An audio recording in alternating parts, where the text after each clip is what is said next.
नमस्कार दोस्तों। आज से हम इतिहास की सीरीज भी स्टार्ट कर रहे हैं, इतिहास स्टार्ट कर रहे हैं आज से। और सबसे पहले जो हम प्राचीन भारत पर डिस्कस करेंगे, प्राचीन भारत को अच्छे से कंसेप्ट उसके क्लियर करेंगे। तो सबसे पहले हम बात करें कि इतिहास किसे कहा जाता है। देखिए, किसी व्यक्ति, किसी समाज, किसी देश की सार्वजनिक जो घटनाएं हैं उनका कालक्रमिक विवरण ही इतिहास कहलाता है ना। तो ये इतिहास की डेफिनेशन हो गई। अब इतिहास कितने भागों में बांटा गया है? इतिहास तीन भागों में बांटा गया है। एक प्राचीन भारत, दूसरा मध्य भारत और तीसरा जो है आधुनिक भारत। आपको मालूम होगा। तो प्राचीन भारत में आज हम स्टार्ट करेंगे। सबसे पहला जो टॉपिक है, एक सिस्टमेटिक तरीके से समझने का प्रयास करेंगे और हर एक टॉपिक को डिटेल में हम पढ़ने का प्रयास करेंगे ताकि आपका एमपीएससी अगर आप मेंस भी दे रहे हो तो वहां पर भी आपको ये हेल्प करें। सबसे पहला, प्राचीन इतिहास के स्रोत। स्रोत मतलब कहाँ कहाँ से हमको पता चला कि भाई ये ऐतिहासिक घटना से जुड़ा हुआ है, यहाँ इतिहास है। तो कितने भागों में स्रोत को डिवाइड किया गया है, सबसे पहला इसके बारे में थोड़ा सा जान लें। प्राचीन इतिहास के स्रोत हैं, जो सोर्स हैं, उनको तीन भागों में डिवाइड किया गया है। एक है साहित्यिक साक्ष्य, एक है पुरातात्विक साक्ष्य, एक है विदेशी यात्रा का विवरण। देखिए फिर से समझ लें, प्राचीन इतिहास के स्रोत, इनको तीन भागों में डिवाइड किया गया है। पहला है साहित्यिक साक्ष्य, अगला है पुरातात्विक साक्ष्य और अगला है विदेशी यात्रा का विवरण। अब जो साहित्यिक साक्ष्य है उसमें धार्मिक साहित्य और लौकिक साहित्य। तो लौकिक साहित्य इतना एमपी नहीं है इसलिए मैंने लिखा नहीं है, मैंने आपके सामने धार्मिक साहित्य लिखा है। तो इस धार्मिक साहित्य को दो भागों में डिवाइड किया गया है। जो पहला भाग है ब्राह्मण साहित्य। अब देखिए, ब्राह्मण साहित्य में जो है वो वेद, वेद का मतलब होता है ज्ञान, उपनिषद का मतलब होता है सभ्य बैठना, आरण्यक, पुराण, स्मृति, रामायण, महाभारत, ये सब किसमें आएगा? ब्राह्मण साहित्य में आएगा, साहित्यिक साक्ष्य के अंदर। फिर दूसरा जो ब्राह्मणोत्तर साहित्य, ब्राह्मण साहित्य के उत्तर में जो था उसको कहा गया ब्राह्मणोत्तर साहित्य। उसमें हमें साहित्यिक साक्ष्य मिलते हैं दो धर्म ग्रंथों, धर्म से। एक है जैन ग्रंथ, एक है बौद्ध ग्रंथ। इस प्रकार से आपको ये साहित्यिक साक्ष्य, जैन ग्रंथ और बौद्ध ग्रंथ, यहां से हमें साहित्यिक साक्ष्य के बारे में पता चलता है। चलिए अगली बात करते हैं पुरातात्विक साक्ष्य की। पुरातात्विक, जब जमीन में हम कुछ खोदते हैं, खुदाई से कुछ मिलता है तो पुरातात्विक कहलाता है, जैसा कि आपको पता होगा। तो उनमें से जो अभिलेख हैं, जो मुद्राएं हैं, स्मारक है, मूर्तियां हैं, चित्रकला है, वो सारा जो है पुरातात्विक साक्ष्य के अंतर्गत आता है।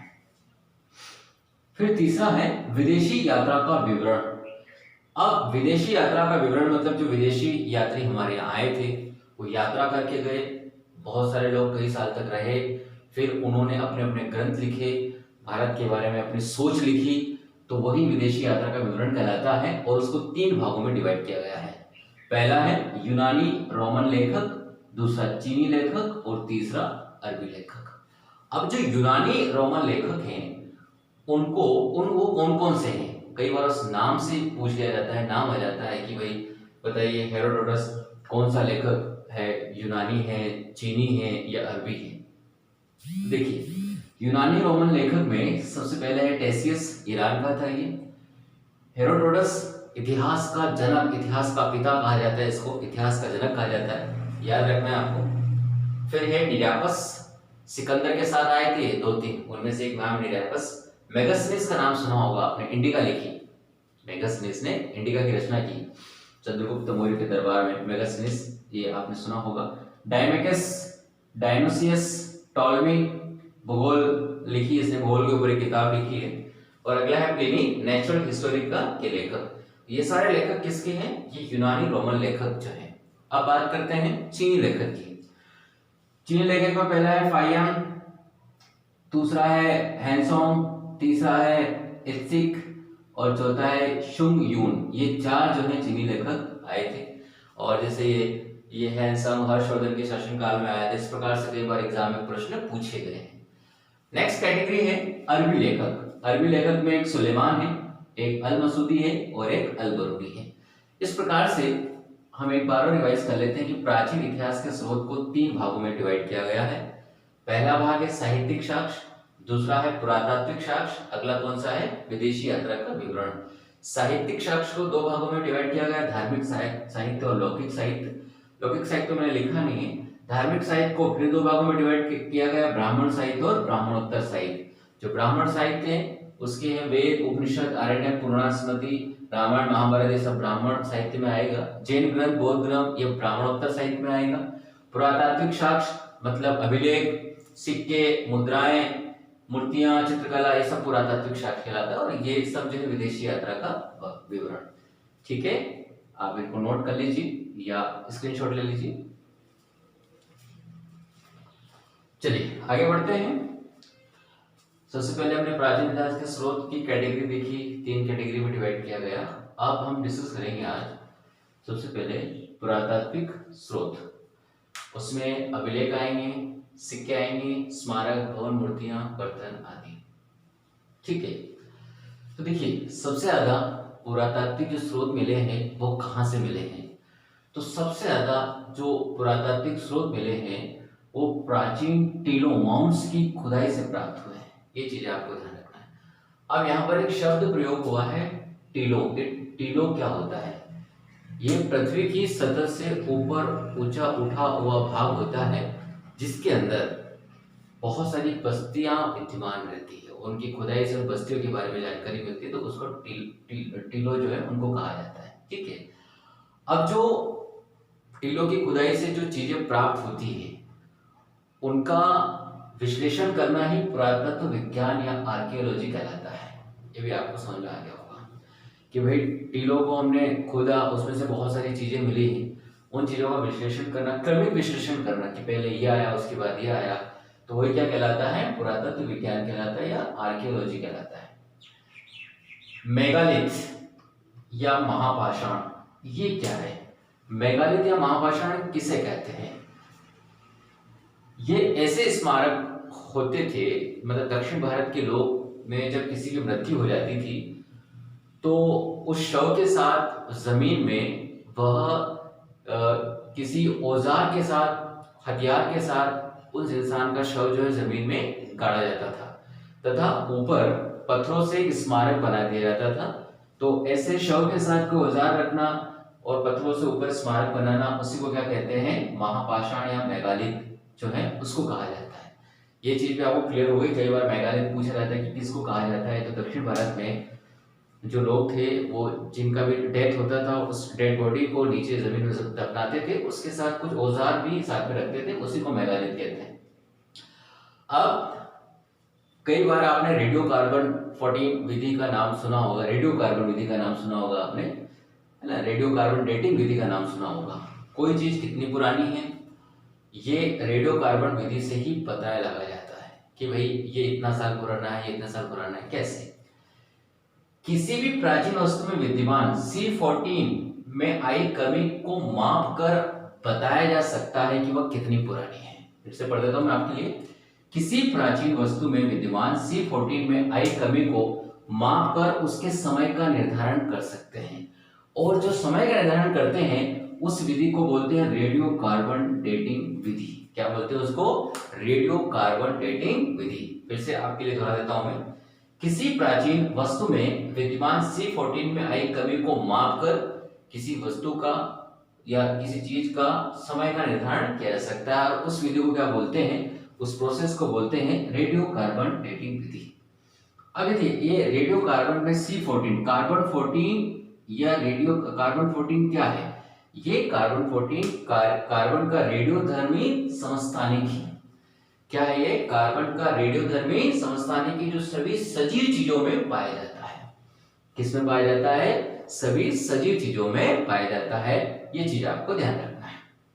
चलिए आगे बढ़ते हैं। अब देखिए ये कैसे पता चला कि सबसे ज्यादा कृषि का प्रचलन पहले कहाँ था? तो राजस्थान और कश्मीर में 7000 से लेकर 6000 ईसा पूर्व कृषि का प्रचलन था। तो ये रेडियो कार्बन विधि से ही हमें पता चला। ये भी चीज आपको ध्यान रखना है। ये सभी हम पढ़ रहे हैं, पुरातात्विक शोध के बारे में पढ़ रहे हैं, थोड़ी बहुत जानकारी हम ले रहे हैं। अब जैसे कोई पौधा या कोई पौधे का कैसे पता करें? तो देखो पौधे के अवशेषों का परीक्षण कर विशेषतः परागों के विश्लेषण द्वारा जलवायु और वनस्पति का इतिहास पता किया जाता है। ये चीज आपको ध्यान रखना है कि पौधे के अवशेषों का परीक्षण कर, विशेषतः पराग जो पॉलन होते हैं उनका विश्लेषण कर, वहां की जलवायु और वनस्पति कौन सी है, वनस्पति का इतिहास क्या है, वो पता किया जाता है। अब आपको मालूम होगा कि सबसे पहले मनुष्य ने ये जानवर पाला, सबसे पहले ये जानवर था, कुत्ता पाला, आपने सुना होगा आदि मानव ने कुत्ता पाला, वो पता कैसे चला? तो देखिए, पशुओं की हड्डियों का परीक्षण करके उसके आयु का निर्धारण, काल का निर्धारण किया जाता है और फिर ये भी बताया जा सकता है कि ये पालतू था या नहीं। तो थोड़ी बहुत चीजें इसमें हमने डिस्कस की, 2-3 पॉइंट्स हैं। पुरातत्व विज्ञान किसको कहा जाता है? जमीन के अंदर से जो चीजें हमें मिलती हैं उनका क्रमिक विश्लेषण करना ही पुरातत्व विज्ञान कहलाता है। मेगालिथ किसे बोलते हैं, महापाषाण किसे बोलते हैं? दक्षिण भारत के लोग डेड बॉडी के साथ कुछ औजार वगैरह रखकर उसको गाड़ते थे और ऊपर पत्थरों से टीलानुमा स्मारक बनाते थे, तो उसको क्या कहते हैं? मेगालिथ कहते हैं। कार्बन 14 में आई कमी को मापकर किसी भी चीज का निर्धारण किया जा सकता है। कार्बन डेटिंग विधि में रेडियोधर्मी होता है, कार्बन 14 समस्थानिक है और सभी सदियों में पाया जाता है। ये सारी चीजें आपने पढ़ी है, इसको भी नोट कर लें।